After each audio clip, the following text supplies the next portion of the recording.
I love Win my way? Yes, darling. All Yes. right. Boy, I've hitchhiked a lot, but I haven't had a glamorous ride like this in a long time. You recently hitchhiked across America, is that right? I did. It was fun. Why did you do that? Adventure, don't you like to have some I- adventures? I- In your life so controlled and everything, to see what happens when you don't control it anymore. And had you done that before? I hitchhiked a lot when I was young, yeah. I recommend it. It's a good way to meet people. Did you ever hear that story of Debbie Harry was picked up by Ted Bundy? I would have gotten in with Ted Bundy with a broken arm in a Volkswagen. You want to ride so bad if you're standing there for 10 hours. I used to hitchhike as a kid. I just don't think people did it anymore. They don't hitchhike anymore. When I went around across the country, I only saw one other hitchhiker. My parents thought it was okay to hitchhike. Yeah. They said hitchhike home from school. Well, that was back when people could leave their doors open, too. No, and there were just as many perverts out there, but I was looking for them. Who picked you up this time? What? You gotta read the book to find that out. There's a book attached to Yeah, it. it doesn't come out till June. Car Sick.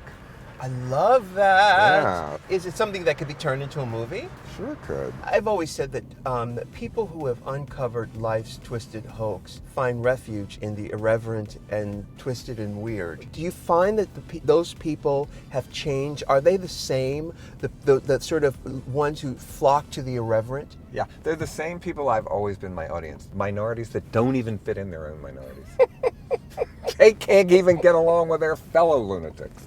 That's my core audience. People in prison with a sense of humor. Right, that's where I would have the best test screenings. Now, when did you come out here? Because you still live in Baltimore. I do, but I have an apartment in San Francisco and New York, and I live in Provincetown this summer, so Why is it still your home after all these years? You could live wherever. I get inspired there. You can do anything you want there. They don't follow you around. You can go out and be wild and nobody takes your picture. Really? Yeah. Of all of your films, I think fans love Female Trouble the most. But bad taste is universal. I've learned that. Of the later ones, I think people love Serial Mom the Me too. most. Yeah, because it's just so fabulous. You know, the cliche, they're all like my children. Yes. And mine have learning disabilities.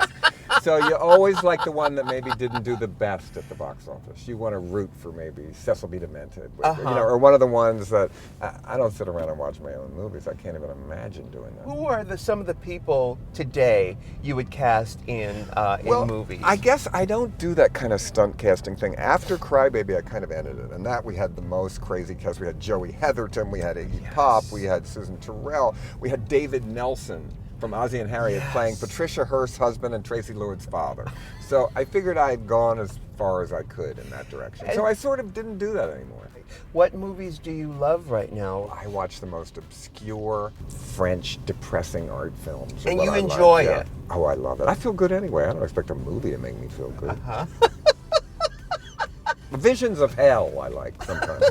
I'm a fan of Visions of Hell. TV, to me, the best TV, 3 TV shows, the best one ever, besides yours, of course. Of course. Is Howdy Doody, Pee-wee's Playhouse, and The Wire. Why Howdy Doody?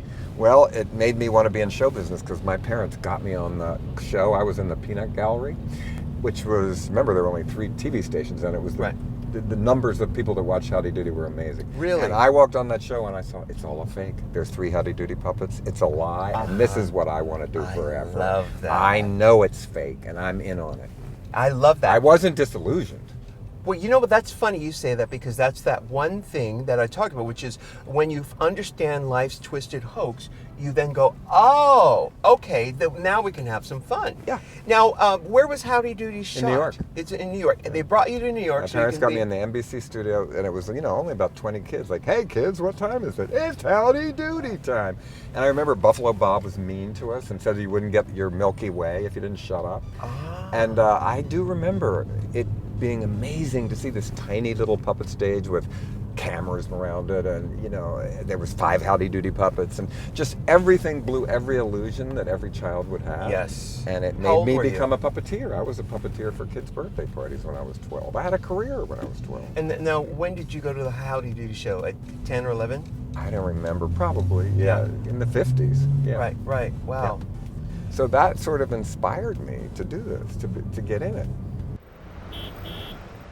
Do you meet kids, young people today who have that same irreverent sense of humor? And how have they changed? I think they're having just as much fun being bad as I did in the 60s. I don't think we had more fun than they do. It's new. If you're a rebel today, you live with your parents, they haven't seen you in 6 months, they put food outside your bedroom door, and you're shutting down the governments of different countries on your computer. Right. That's how you'd rebel today. You'd be a hacker. Yeah. And I always say, I want a hacker boyfriend, except they have bad posture. Do you use the internet? Yes, all day. I'm on it all day. Yeah. That's why I still like to get my newspapers every day, because both of us need material. Oh, yeah. So you have to read the newspapers every day. And I really can't stand when you meet people who have no idea what's going on. That's why camp, and that's why the irreverent is so much fun, because we've recognized the pattern, and now we're ready to play outside and around and have a twist on phrases with the patterns. Yes, and I think now that we're both lucky, the public gets it a lot more. Irreverent behavior, bohemian, sort of became popular culture. Well, it's now everybody wants to be an outsider. When we were young, nobody wanted to be. But now, though, you and I, we should be insiders. That's more perverted. Because everybody wants to be an outsider. And in a way, we are. Yes. So that's the ultimate revenge. That somehow we ended up as insiders. How could that have possibly happen? Oh my goodness, it's crazy. I love it. And I remember that you didn't like disco or dance or electronic I never liked music. disco. I was a punk. I didn't like disco. Sucks. That was the whole thing. I went to the Mud Club. I hated Studio 54. I was the only person I could get in. Looking back, it was so camp. It was, but gay is not enough. Right. Right. I mean, just because it's gay doesn't mean I have to like it. I love that. I remember when I was a kid thinking, oh, I'm unique because I'm gay. And then when I got around other gay people, I realized, oh, no, honey. You just think outside the box. You see colors, and that's the way it is. The first time I ever went to a gay bar, it was in Washington, D.C. It was called the Chicken Hut. And it was little fluffy sweaters and foam were on each table where they said, hi, I'd like to buy a drink. And I thought, I might be queer, but I'm not this. Yeah. I need bohemia. That's what I want. And I like mixed crowds. I don't like all one thing. I'm an anti-separatist. Well, what do you say to young gay people? What should they be doing? Don't ask me. I'm queer, but I'm mentally ill. I don't know what you should do.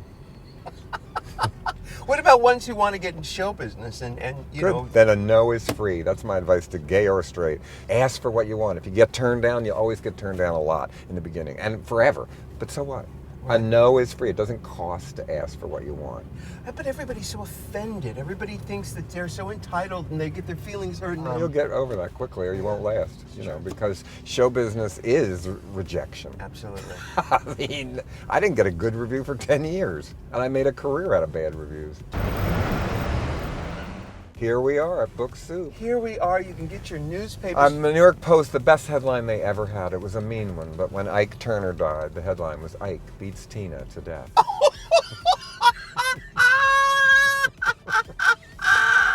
How's that for an exit line?